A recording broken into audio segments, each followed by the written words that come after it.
Hello guys, alam na, yon gala time, hindi ako nakapag live. Ang dami ko kasing aasikasuhin ngayon, super busy, no? Aasikasuhin ko yung mga trapal-trapal, kasi alam nyo naman, tumutulo dito sa aking kabahayan.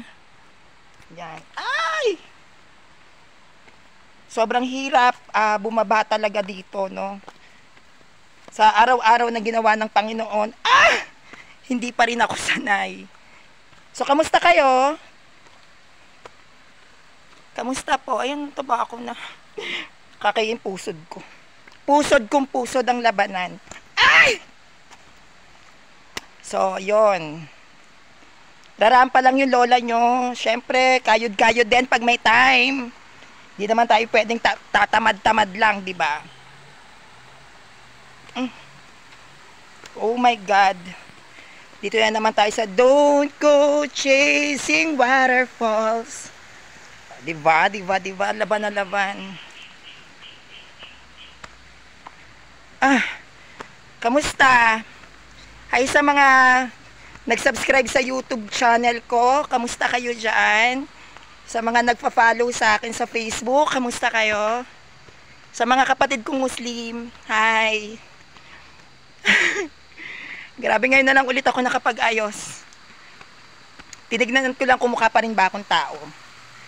So, isa sa pinakakinatamaran ko yung mag-ayos talaga ng sarili. Kasi, masyado siyang matrabaho. Tamad na tamad talaga ako pag nag-aayos ako.